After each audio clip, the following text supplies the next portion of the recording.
Hi, Mom. I just want to say happy 60th birthday, and I want to take some time to say thank you for all the things that you taught me ever since I was a little kid. And I'm going to list about 30 of them. First off, I really appreciate how you taught me math ever since I was a young age. I remember you had these multiplication cards, and you taught me 2 times 2 is 4, 3 times 3 is 9, um, 12 times 12 is 144, and that's one of my early memories. I really appreciate that you took me to the library. Every 2 weeks, we went to the library together at Rosemead or St. Gabriel, and we took the maximum number of books and then went back every 2 weeks to trade and get some more books. And I think that's why I love reading, and that helped me a lot throughout my education. Number three, I remember you taught me how to play chess, and I could never beat you at that game. Number four, when you would play mahjong with your friends, I would hear you tell them a story about something that I did. And I got very upset. I said, Mom, that's not true. That's not what I said. Not exactly what I said. And you replied, oh, come on, it's just a story. I maybe exaggerated a bit.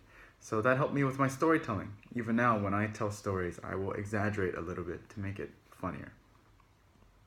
Number five, you forced me to watch scary movies, so I won't be so afraid now that I'm older. Number six, you forced me to eat spicy food so that I can handle spicy food. Number seven, you always kill the bugs in the house. If there's a spider, Mei Mei got scared, I got scared, even Dad got scared. But you would go and kill the spider, then you chase us around the house with the dead bug. Number eight, I remember during our house at Fiesta, we had a big thunderstorm, and we thought the big tree would fall down and crush the house. And I remember you hiding with us in the closet because you thought that we would be safe there. Another time was when it was very cold in the mornings.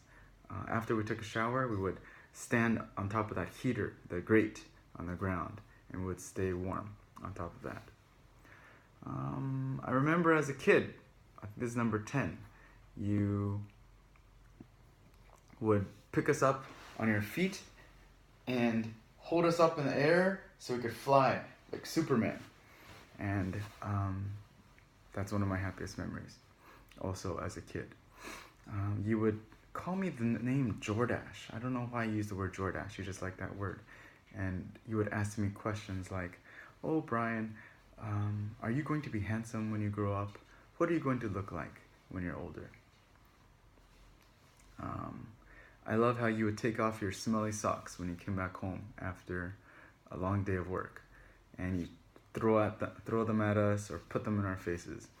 And one time you tricked Mei Mei. You said, "Oh, it smells like strawberries," and then Mei Mei went, "Ugh," and then you laughed so hard. You taught me how to cook some foods. Actually, I remember helping you in the kitchen, and you were teaching us to make pork chops. So I would mix up the eggs and then dip the pork chop in the egg and put it in the bread, the bread pieces, and then I would help you fry it and then dry it.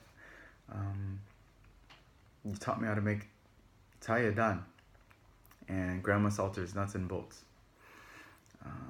You taught me to not be so serious about everything. You taught me to be samba and have some fun. And anytime that things get too serious or people get upset, I feel like your natural response is just laugh, make a joke, try to make it easier.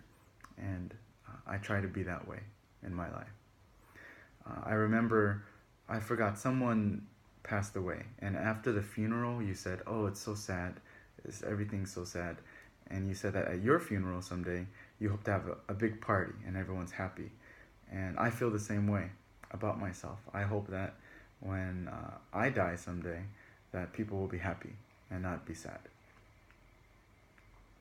I remember after one of my slumber parties, you bought me a video game, Super Mario 3, It was in the Mazda MPV, and my friends were in the car. And when I opened it up, I said, "Wow, Super Mario 3, Mom! Oh my gosh, how did you know?" That was one of the happiest times when I was a kid. You probably don't know this, but you do teach me to save money and not waste it. Ever since we were kids, we went to buy shoes at Payless or Kmart. We always buy food from Pick and Save or Sam's Club or Price Club, and buy one get one free. Or we get pizza at Little Caesars, or we go to the Sizzler for all you can eat. And I learned that I must try to save as much money as I can. You taught me to enjoy the travels, actually, to go around the world and see new places. I hope someday you can go to Egypt. And even though you tell me all the time, don't work too hard, don't work too hard, I feel like one thing I learned, that one of the most important lessons that you taught me is that you have to work hard. I know that you worked hard for so many years at the post office, and every day when you came back from work, you cooked some dinner, and then you fixed the laundry and did all this other work, and then finally at nighttime you had your rest. You can watch your soap operas or you can read your books, and for a few hours we don't bother you. And every time I go and talk to you, you're still just watching TV. But you deserved it. You worked really hard and you deserve that time to rest. And now it's your 60th birthday, and you're retired. So you've worked hard for so many years, and I hope now you get to enjoy your time. And please let me know if I can send you to Egypt. Okay? I love you, Mom. Happy birthday. Take care. Bye-bye.